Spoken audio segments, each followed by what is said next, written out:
Hello dear students. आज हम पढ़ने जा रहे हैं linear programming problems chapter number 12। इस टॉपिक को हम एक प्रैक्टिकल प्रॉब्लम से समझेंगे और ये पूरा चैप्टर इसी प्रॉब्लम्स के ऊपर बेस है। ये प्रॉब्लम अगर आपको समझ आ गई तो आप ये मानकर चलें कि आपको पूरा चैप्टर ही समझ आ गया है। तो चलिए फिर इसे स्टार्ट करते हैं। प्रॉब्लम है, a furniture dealer deals in only two items, table and chair. He has rupees 50,000 to invest and has storage space of at most 60 pieces. A table cost rupees 2,500 and a chair rupees 500. He estimates that from the sale of one table, he can make a profit of rupees 250 and that from the sale of one chair, a profit of rupees 75.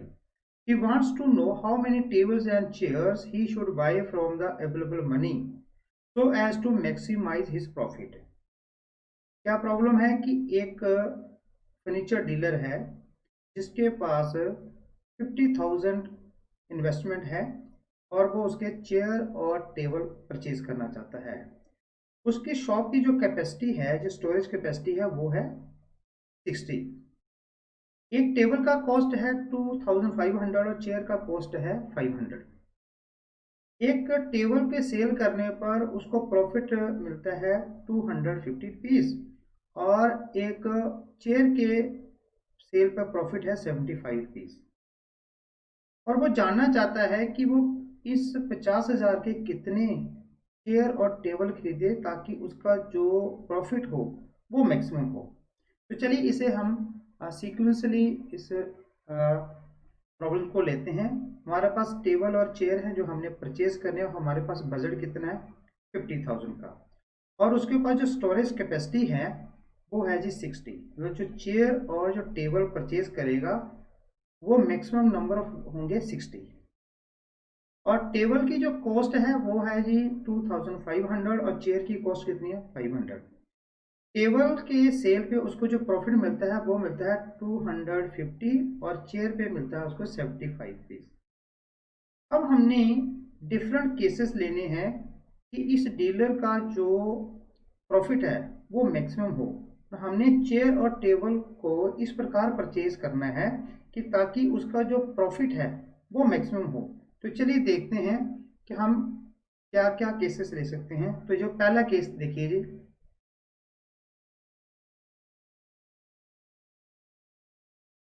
तो पहला हम case लेते हैं कि dealer जो उसके पास 50,000 का जो बजट है वो उस पैसे के सारे टेबल ही खरीद लेता है।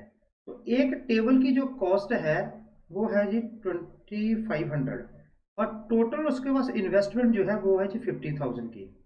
50,000 को डिवाइड कर देते हैं कॉस्ट ऑफ वन टेबल और मेरे पास टोटल कितने टेबल आ जाएंगे जी 20।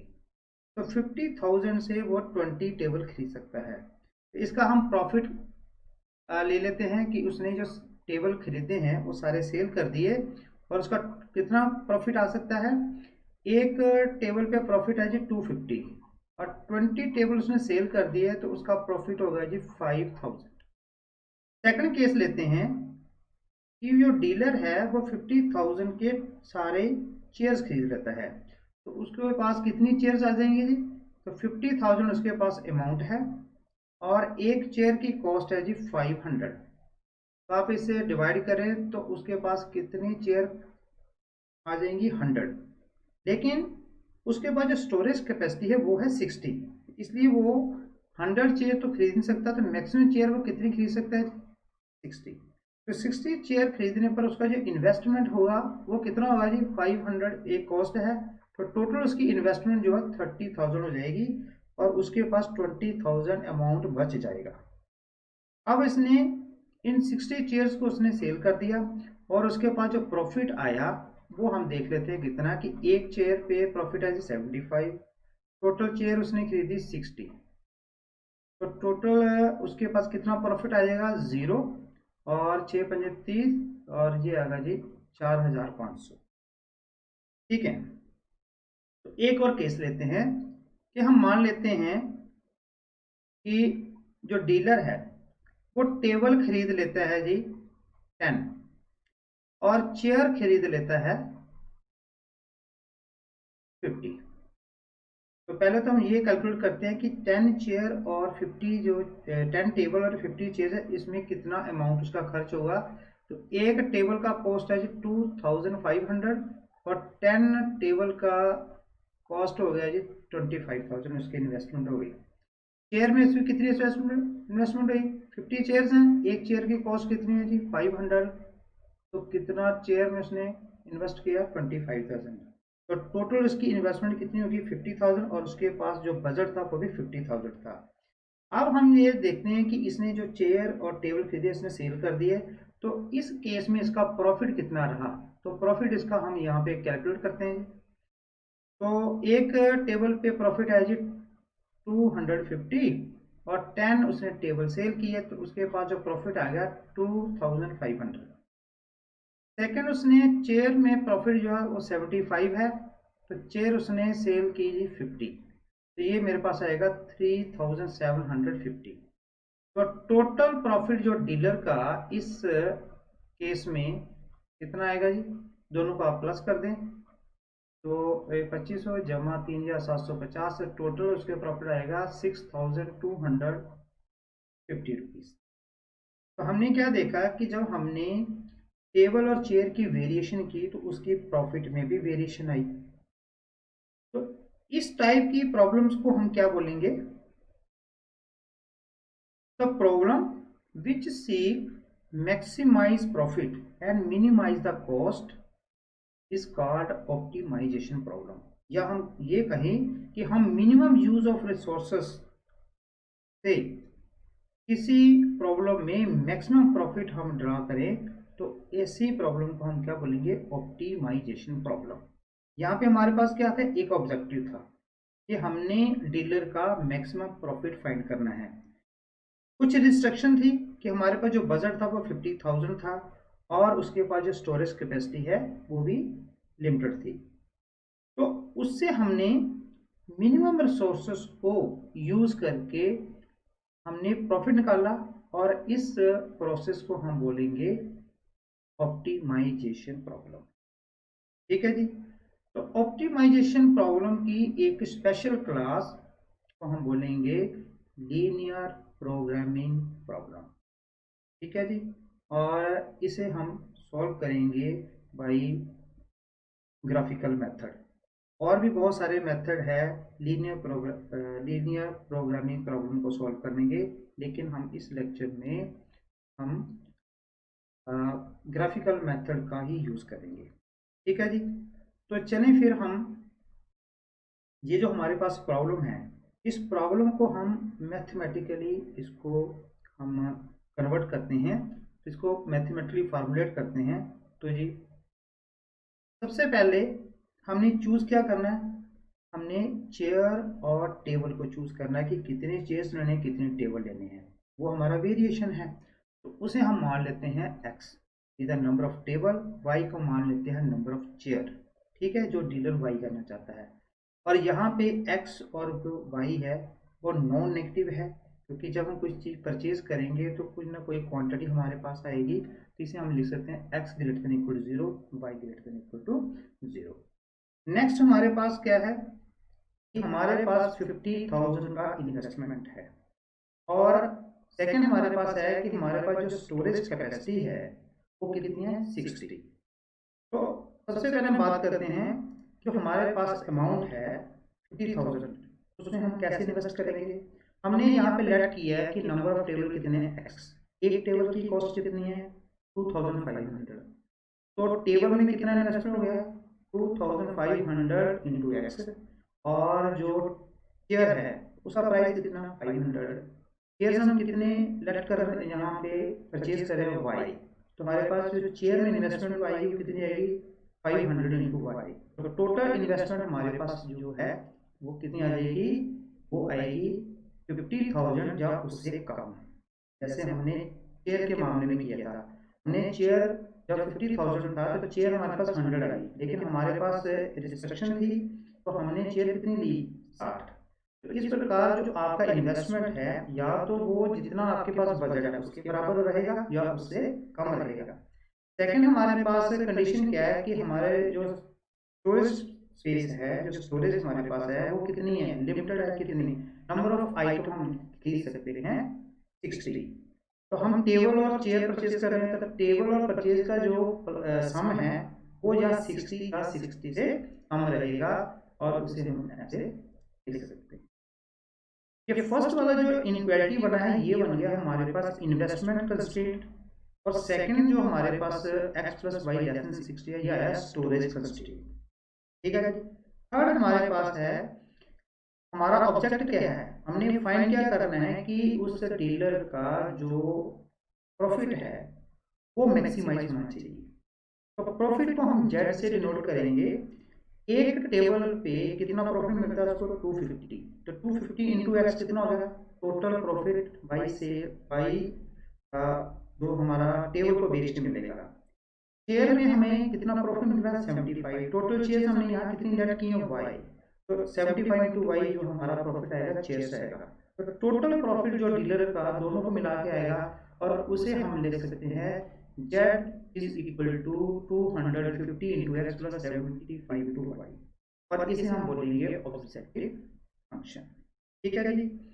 अब इसे हमें थोड़ा सा रिड्यूस कर लेते हैं, और रिड्यूस करके मेरे पास क्या आ जाएगा कि maximise z is equal to 250 into x plus 75 into y subject to constraint.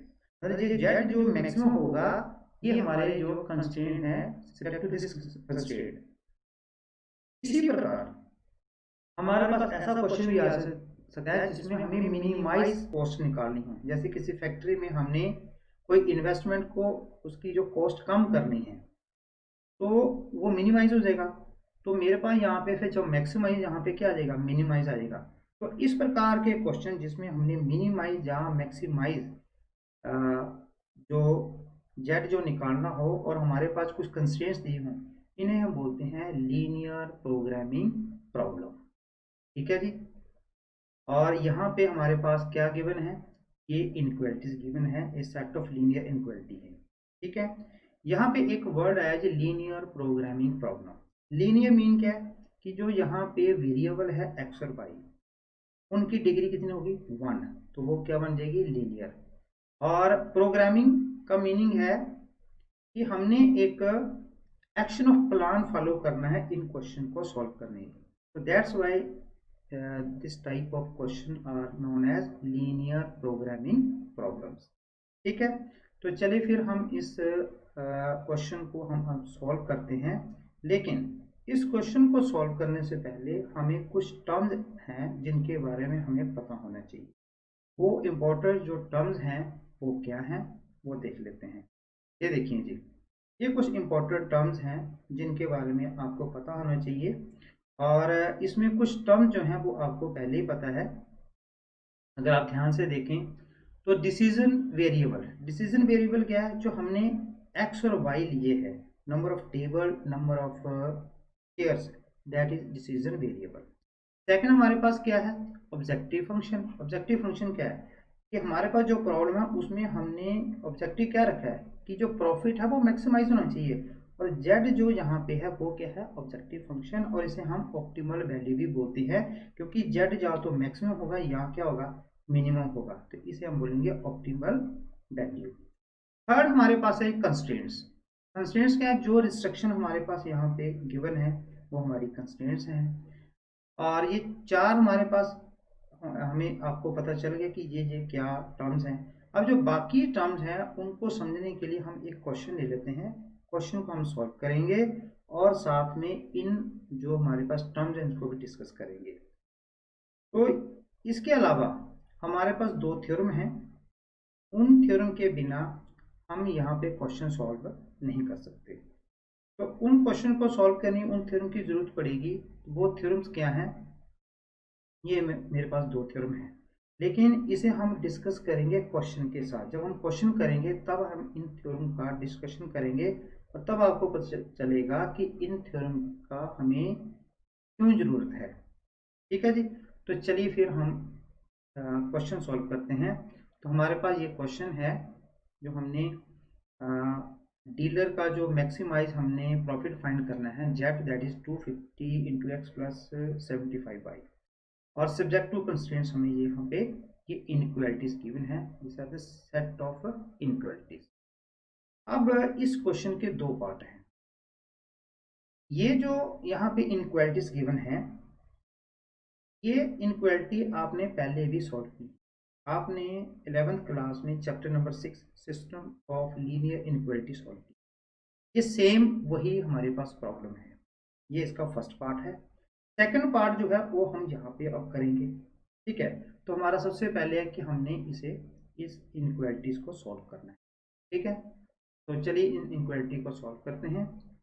तो आपको याद होगा कि हम क्या करते हैं, ये एक्चुअल में जो लाइन है उनकी इक्वेशन है, लेकिन ये इन लेस देन इक्वल टू में अगर हमने लाइन की इक्वेशन लिखनी है तो हम लेट करेंगे 5x plus y is equal to 100।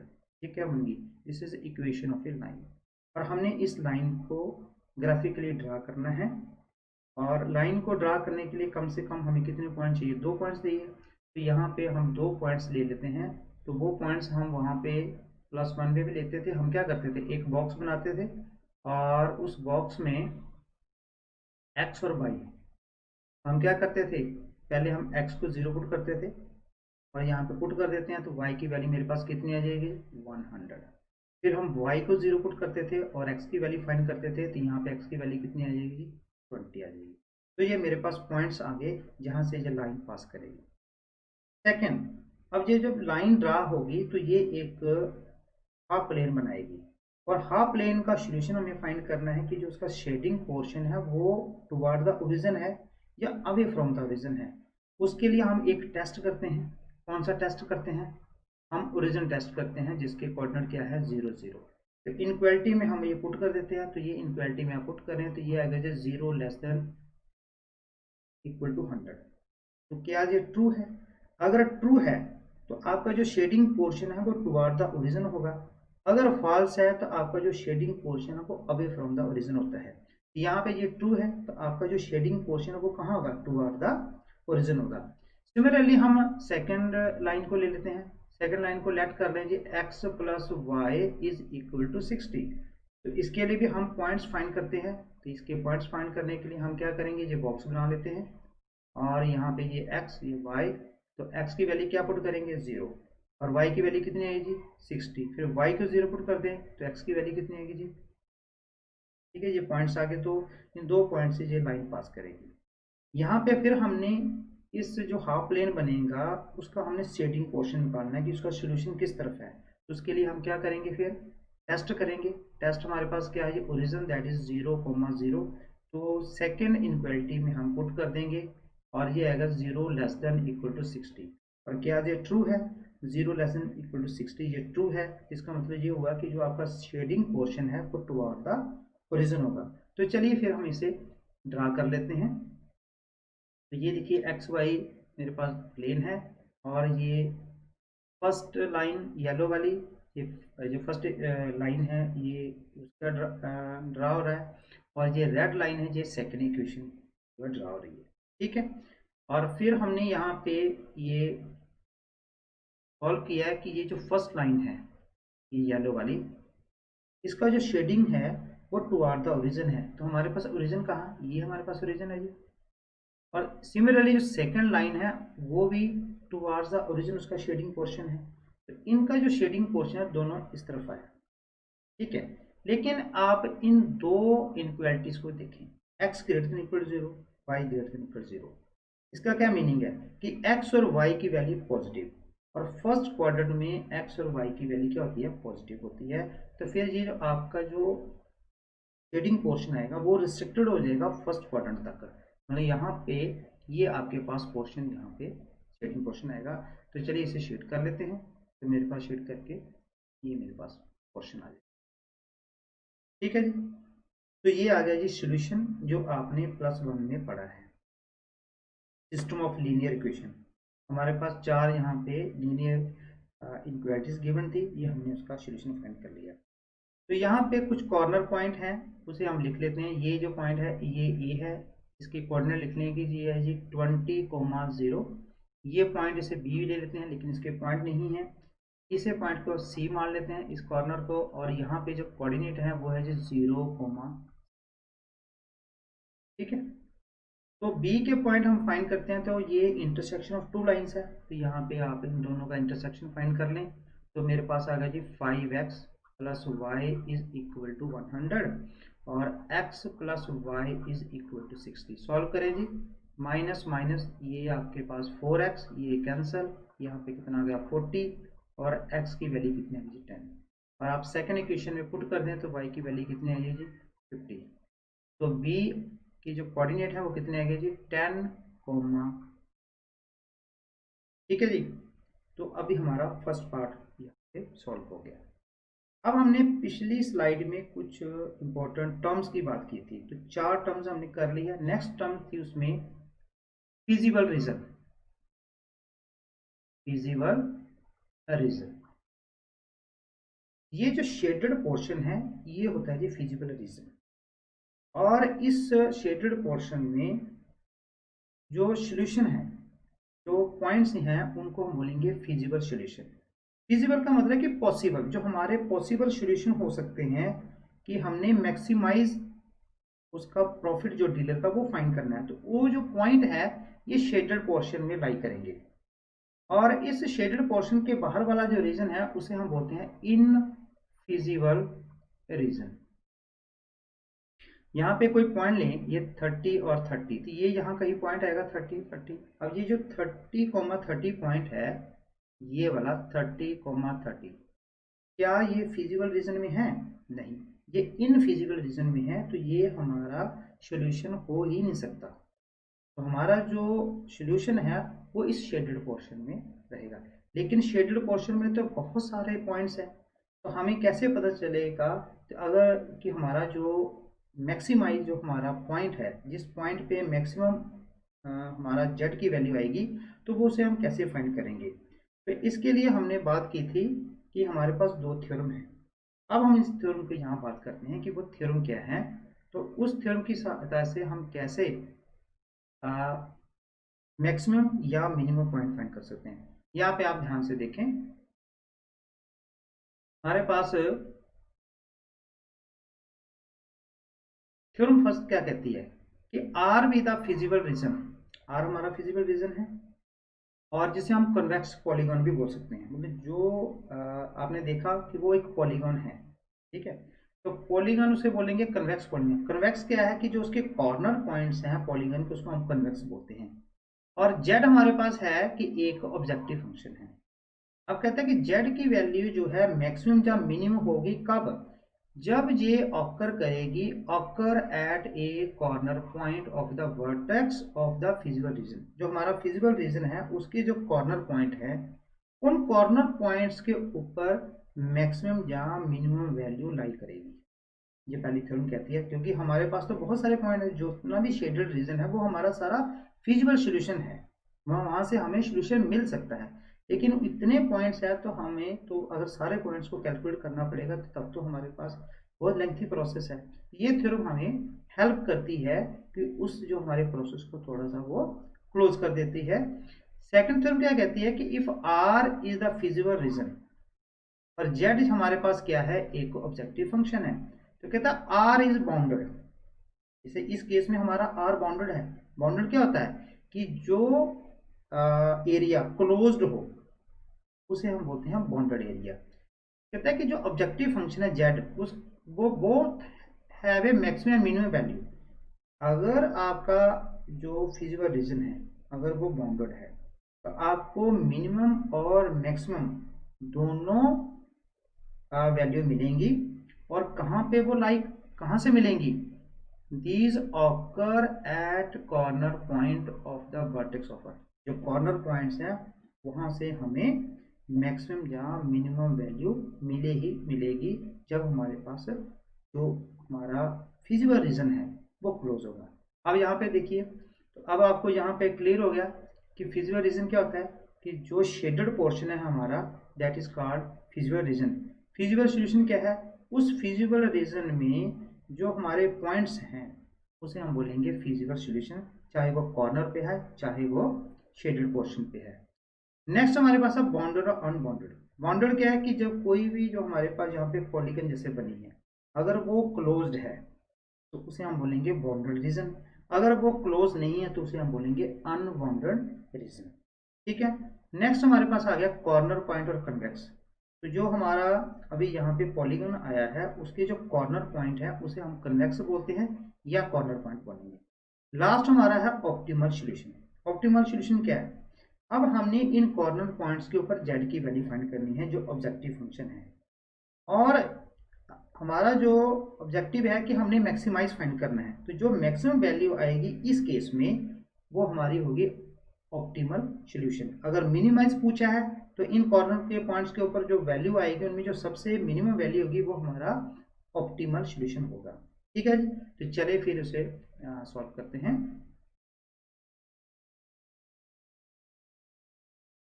ठीक है जी। तो अब हमारा काम क्या है?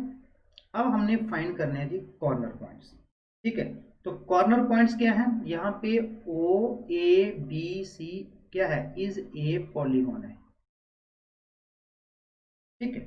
और इसके जो कॉर्नर पॉइंट है उनको हम कॉन्वेक्स बोल देते हैं। तो यहाँ पे हम लिखेंगे जी corner point are. Corner points are. पहला जी ओ ओरिजिन, उसके कोऑर्डिनेट है 0,0। सेकेंड है जी ए जिसके कोऑर्डिनेट है 20,0। थर्ड है जी बी जिसके कोऑर्डिनेट हैं जी 10,50। और फोर्थ है जी सी जिसके कोऑर्डिनेट है 0,60। अब हमने z की वैल्यू इवेल्युएट करनी है इन कॉर्नर पॉइंट के ऊपर। ठीक है। क्योंकि ये हमारा रीजन क्लोज है और यहाँ से हमें मिनिमम और मैक्सिमम वैल्यू मिलेगी ही मिलेगी। ये दोनों थ्योरम हमें यहाँ पे बताती हैं। तो चलिए इसका थोड़ा कलर चेंज कर लेते हैं। हाँ जी। तो यहाँ पे हम इसकी वैल्यू निकालेंगे। तो ये यहाँ पे ये एक बॉक्स बना लेते हैं। तो पहले पॉइंट के ऊपर इसकी वैल्यू ले लेते हैं जी। पहला क्या है जी? ओरिजिन, और उसके कोऑर्डिनेट है 0,0। जेड की वैल्यू कितनी आएगी ओरिजिन पे? 0, क्योंकि एक्स भी 0 वाई भी 0, तो जेड की वैल्यू कितनी आएगी? 0। सेकेंड पॉइंट है ए, कोऑर्डिनेट है जी 20,0। तो जेड की वैल्यू क्या आएगी? ध्यान से देखें, 250 इंटू 20 और प्लस 0, ये बन गया जी 5000। थर्ड पॉइंट है बी, और वो है जी 10 और 50, उसके कोऑर्डिनेट है। जेड की वैल्यू कितनी आएगी? 250 इंटू 10 प्लस 75 इंटू 50। आप इसे सॉल्व करें। सॉल्व करने के बाद आपको आएगा 6250। और सी हमारे पास लास्ट पॉइंट है, उसके कोऑर्डिनेट है 0,60 जेड, क्योंकि सी पे एक्स 0 होता है। तो जेड की वैल्यू कितनी आ गई जी? तो ये फर्स्ट वाला 0, सेकंड आ गया 75 इंटू 60, तो ये बन जाएगा आपके पास 4500। अब हमने फाइंड क्या करना है? Maximum value. तो यहाँ पे चेक करें कि ये चार जो वैल्यू है उसमें सबसे हाईएस्ट वैल्यू क्या है? ये। तो फिर हमारे पास सॉल्यूशन क्या आ गया? तो z is equal to 6250 is maximum at point. कौन सा पॉइंट है? बी। क्या कोऑर्डिनेट है उसके? 10,50। तो फिर हमारा ऑप्टिमल सॉल्यूशन, ये हमारे पास क्या आ गया? ऑप्टिमल सॉल्यूशन आया। तो हमने देखा कि हमने दो पार्ट थे हमारे। एक हमने जो क्लास 1 में किया है सिस्टम ऑफ लीनियर इक्वेशन को सॉल्व किया, और सेकंड हमने क्या किया कि जो हमारे पास फिजिबल रीजन है हमने चेक किया कि क्या वो क्लोज है, मतलब क्लोज है या अनक्लोज है। फिर हमने उसके कॉर्नर पॉइंट निकाले। कॉर्नर पॉइंट्स के हमने जेड की वैल्यू फाइंड कर ली, और हमने मैक्सिमम निकालना था। जो इसमें मैक्सिमम वैल्यू है वो हमारा सोल्यूशन आ गया। ठीक है जी। तो चलिए हम देख लेते हैं कि हमने किया क्या क्या, हमने किस प्रकार स्टेप फॉलो करने हैं जब हम क्वेश्चन को सॉल्व करेंगे। तो पहला स्टेप क्या हमने किया? देखिए जी, पहला स्टेप हमारे पास कि हमने सॉल्व किया सिस्टम ऑफ लीनियर इनइक्वालिटीज को, जो हम पिछली क्लास में करते आए हैं, पहला पार्ट। सेकंड पार्ट है कि हमने फिर उसके बाद गेट फिजिबल रीजन, कि हमने एक फिजिबल रीजन को ढूंढना है। जो हमारा शेडेड पोर्शन होगा वही हमारा क्या होगा? फिजिबल रीजन होगा। थर्ड हमने चेक करना है कि क्या जो फिजिबल रीजन है बाउंडेड है कि अनबाउंडेड है। नेक्स्ट हमने कॉर्नर पॉइंट्स फाइंड करने हैं। ठीक है, जो कन्वेक्स रीजन को बोलते हैं। फिर उन कन्वेक्स पॉइंट के ऊपर हमने जेड की वैल्यू एवेल्युएट करनी है। अगर हमें मैक्सिमाइज पूछा है तो हमने मैक्सिमम वैल्यू को आंसर लिख देना है। अगर हमें मिनिमम पूछा है तो हमने जो उनमें मिनिमम वैल्यू आएगी वो हमारा आंसर रहेगा। लेकिन ये हमारा जो अभी हमने क्वेश्चन किया ये हमने बाउंडेड के लिए किया, जो हमारा फिजिबल रीजन है दैट इज बाउंडेड। अगर फिजिबल रीजन अनबाउंडेड हो तब हमारे पास क्या केस होगा, ये देखिए। अनबाउंडेड अगर रीजन होगा तो आपने ये चारों स्टेप जो है ये आपने फॉलो करने हैं। ठीक है जी, चारों स्टेप आप करेंगे। उसके बाद अगर आपके पास मैक्सिमाइज है, क्वेश्चन आपका मैक्सिमाइज का है तो हम उसे एम ले लेते हैं जी। ठीक है, अब ध्यान से देखिए, कहते हैं M is the maximum value of Z if the open half plane determined by ये A X plus B Y greater than M, ये एक इनइक्वालिटी है, ये हाफ प्लेन है जिसे हमने फाइंड करना है, इसका हमने ग्राफ ड्रा करना है। और फिर हमने चेक करना है कि ये जो ओपन हमारे पास हाफ प्लेन है क्या इसका कोई पॉइंट फिजिबल रीजन के साथ कॉमन तो नहीं है। अगर कॉमन नहीं है तो यही आपका जो एम है ये इस क्वेश्चन का जो अनबाउंडेड हमारे पास अनबाउंडेड जो हमारे पास फिजिकल रीजन होगा उसका ये मैक्सिमम वैल्यू होगा। अदरवाइज इस क्वेश्चन में कोई भी मैक्सिमम वैल्यू नहीं होगी। ठीक है, सेकंड पॉइंट ले लेते हैं। सेकंड पॉइंट क्या है कि जब आपके पास मिनिमाइज का क्वेश्चन हो, मतलब आपको जो क्वेश्चन दिया उसमें आपने मिनिमाइज वैल्यू फाइंड करनी है, तो उसमें आप क्या करेंगे। हम मान लेते हैं कि जो आपने चारों स्टेप फॉलो किए तो उसमें आपने मिनिमम वैल्यू फाइंड कर ली। अब हम चेक करेंगे, ये एक ओपन हाफ प्लेन यहाँ पे ये देखिए ये ड्रा करेंगे A X plus B Y less than M. M यहाँ पे क्या है, जो आपने चार स्टेप फॉलो करके जो मिनिमम वैल्यू फाइंड की होगी वो एम है। फिर हम इसका एक ग्राफ ड्रा करेंगे और फिर हम चेक करेंगे कि क्या इसका कोई पॉइंट फिजिबल रीजन के साथ कॉमन तो नहीं है। अगर फिजिबल रीजन के साथ कॉमन नहीं होगा तो ये फिर स्मॉल एम जो है इस क्वेश्चन का अनबाउंडेड जो रीजन है उसका ये मिनिमम वैल्यू होगी। अदरवाइज इस केस में कोई भी मिनिमम वैल्यू नहीं होगी। तो आज के लिए इतना ही। नेक्स्ट हम 12.1 एक्सरसाइज स्टार्ट करेंगे। That's all.